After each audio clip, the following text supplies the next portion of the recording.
रुके रुके रुके। दो ट्रेन हादसे की शिकार। ऐसा क्यों होता है बार बार?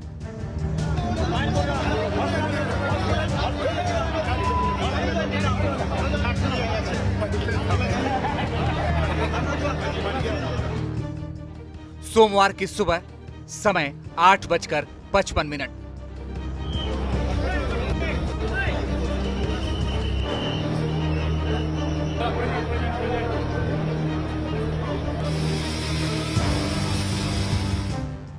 कंचनजंगा एक्सप्रेस से टकराई मालगाड़ी ट्रेन।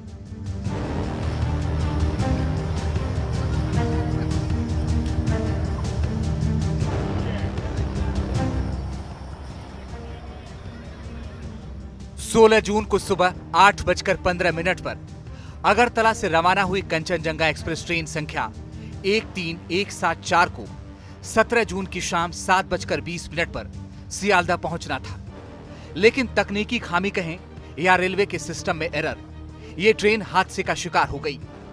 सोमवार को सुबह एक मालगाड़ी ने कंचनजंगा एक्सप्रेस को न्यू जलपाईगुड़ी स्टेशन के पास रंगापानी में पीछे से टक्कर मार दी। रंगापानी में कंचनजंगा एक्सप्रेस ठीक इसी जगह पर टकराई थी इस मालगाड़ी के साथ। आप देख सकते हैं कि ये वो मालगाड़ी के इंजन अभी भी यहाँ पर है और इसे काट कर हटाने की कोशिश इस समय की जा रही है। हालांकि कंचनजंगा एक्सप्रेस की जो बोगियां थी उन्हें हटा लिया गया। अभी तक जो खबरें मिल रही है तकरीबन 9 लोगों की मौत हुई है, 30 से ज़्यादा लोग अभी भी घायल है, जिसमें से कम 9 लोगों का हालत का गंभीर बताया जा रहा है। अब प्रश्न रेलवे के उस सिस्टम पर है जिसने एक ट्रैक पर 2 गाड़ियों को न सिर्फ लाया बल्कि मालगाड़ी को रोकने के लिए कोई सिग्नल भी नहीं दिया। आखिर ये गलती हुई कैसे, इसे शुरुआत से समझ लीजिए।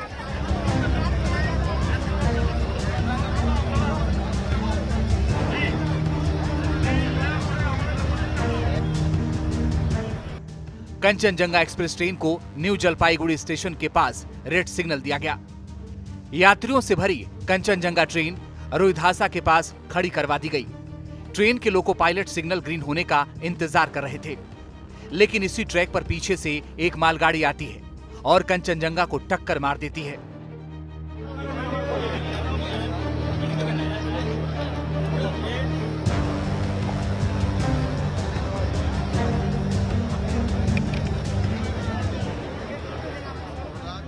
हालांकि इस हादसे से बहुत ज्यादा नुकसान इसलिए नहीं हुआ क्योंकि कंचनजंगा एक्सप्रेस ट्रेन के आखिरी में 2 पार्सल और एक स्लीपर कोच लगे हुए थे जिसमें कोई भी पैसेंजर नहीं था। लेकिन उसके बाद के 2 डिब्बों यानी कुल 5 डिब्बे क्षतिग्रस्त हुए, जिसकी वजह से कुछ लोगों की मौत हुई और कई घायल हो गए, जिनका इलाज जारी है। जबकि सुरक्षित यात्रियों को दोपहर के समय एक स्पेशल ट्रेन से सियालदा के लिए रवाना कर दिया गया।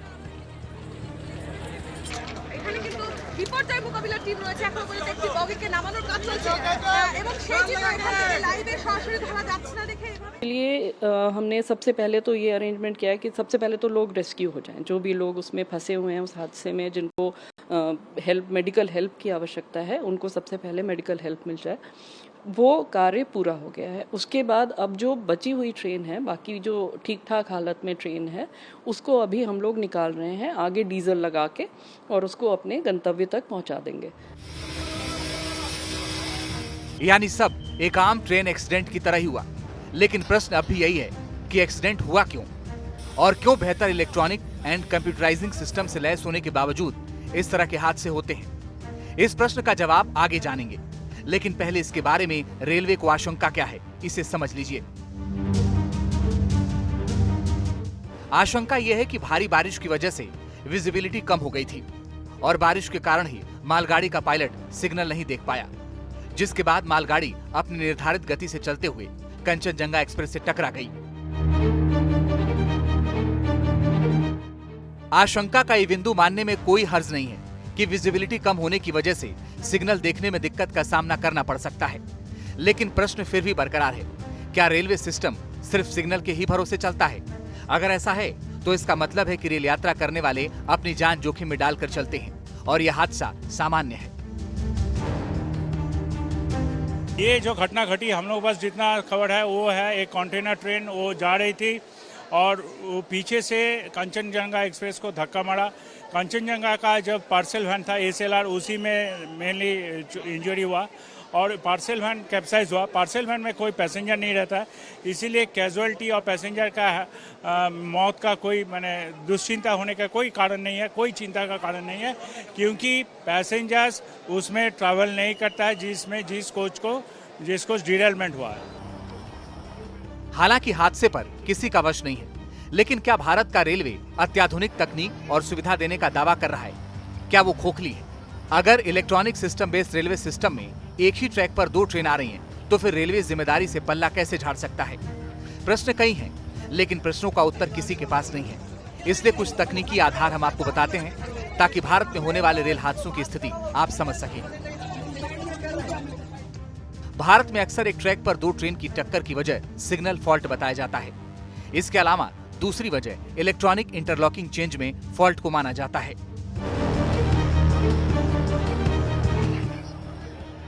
यानी सिग्नल फॉल्ट भारत में एक सामान्य सी प्रचलित गलती है, जिसकी वजह से बड़े बड़े हादसे हो जाते हैं, जिसमें ज्यादातर ह्यूमन एरर मान लिया जाता है। लेकिन क्या हजारों लोगों की जान एक ह्यूमन एरर का हवाला देकर जोखिम में डाली जा सकती है?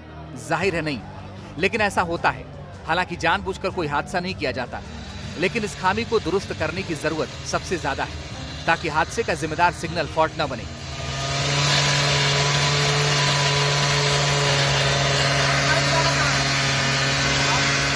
और दूसरी वजह इलेक्ट्रॉनिक इंटरलॉकिंग चेंज रेलवे की सबसे बड़ी खामी में से एक है। आखिर क्या है इलेक्ट्रॉनिक इंटरलॉकिंग, इसे भी समझ लीजिए। रेलवे में हर ट्रेन और उसके रूट के हिसाब से इलेक्ट्रॉनिक इंटरलॉकिंग सिस्टम सेट होता है। यही इंटरलॉकिंग सिस्टम हर ट्रेन को अलग अलग ट्रैक पर मैनेज करता है। यानी रेलवे ट्रैक पर इलेक्ट्रिक सर्किल इंस्टॉल किए जाते हैं, और जैसे ही ट्रेन ट्रैक सेक्शन पर आती है, सर्किट के जरिए ट्रेन के आने की जानकारी मिल जाती है, और यही सर्किट ट्रेन से संबंधित जानकारी आगे भेजता है, और ये जानकारी ESI कंट्रोल तक पहुंचती है, जो सिग्नल और पोजीशन को कंट्रोल करता है।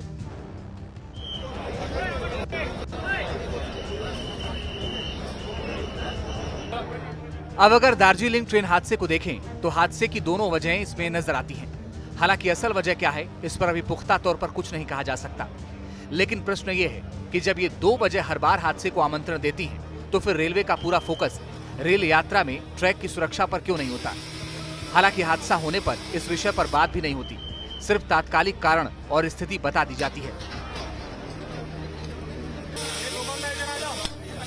ये पॉलिटिक्स का समय नहीं है, अभी सारा फोकस होना चाहिए रेस्क्यू और रेस्टोरेशन पे। पैसेंजर सेफ्टी के लिए बहुत बड़ा फोकस है, कंप्लीट फोकस है, जैसा आप स्वयं जानते भी हैं। मैं इसके बारे में बाद में डिटेल में चर्चा करूंगा। हालांकि ऐसा नहीं है कि रेलवे के वर्षों पुराने सिस्टम को सुधारने की दिशा में कदम नहीं उठाए गए। ऐसा बिल्कुल नहीं है। रेलवे में सुधार आया है। इलेक्ट्रॉनिक इंटरलॉकिंग चेन सिस्टम भी सुधार का हिस्सा है, और इसकी खामी को रोकने के लिए कवच जैसे सिस्टम भी भारत ने तैयार किया है। लेकिन क्या पश्चिम बंगाल के हादसे में सिस्टम फेल हो गया है, या फिर इस सिस्टम का इस्तेमाल ही नहीं हुआ? अगर सिस्टम फेल हुआ है, तो ये रेलवे की एक बड़ी नाकामी है, और अगर सिस्टम लगा ही नहीं, तो प्रश्न ये है, क्या रेलवे ने पुराने हादसों से सबक नहीं लिया? संक्षेप में आप रेलवे के प्रोटेक्शन सिस्टम कवच को भी समझ लीजिए। दरअसल कवच सिस्टम में कई इलेक्ट्रॉनिक डिवाइस और सेंसर शामिल हैं। इसमें रेडियो फ्रीक्वेंसी आइडेंटिफिकेशन डिवाइस को इंस्टॉल किया जाता है। यह इंस्टॉलेशन ट्रेन, ट्रैक, सिग्नल और हर स्टेशन पर 1 किलोमीटर की दूरी पर इंस्टॉल किया जाता है, और ये सिस्टम दूसरे कंपोनेंट से अल्ट्रा हाई फ्रीक्वेंसी के जरिए कम्युनिकेट करता है।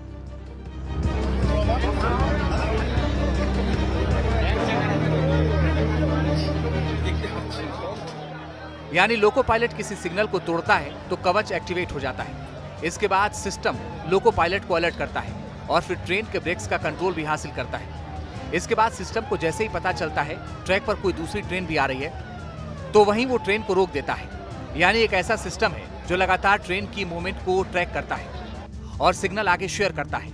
अगर ये सिस्टम चिकन नेक के डेली रूट वाले संवेदनशील हिस्सों में इंस्टॉल नहीं है, तो फिर ये रेलवे की बड़ी नाकामी है। क्योंकि पिछले वर्ष ओडिशा के बालासोर में भी ऐसा ही हादसा हुआ था, जिसमें कोरोमंडल एक्सप्रेस, हावड़ा बेंगलुरु एक्सप्रेस और मालगाड़ी टकरा गई थी, जिसमें 239 लोगों की मौत भी हुई थी। लेकिन कवच पर चर्चा नहीं हुई। यानी तकनीकी क्षेत्र में कई सफलताओं के बावजूद अब तक रेलवे ने सुरक्षा कवच का विस्तार नहीं किया, जिससे हादसों को निमंत्रण मिल रहा है।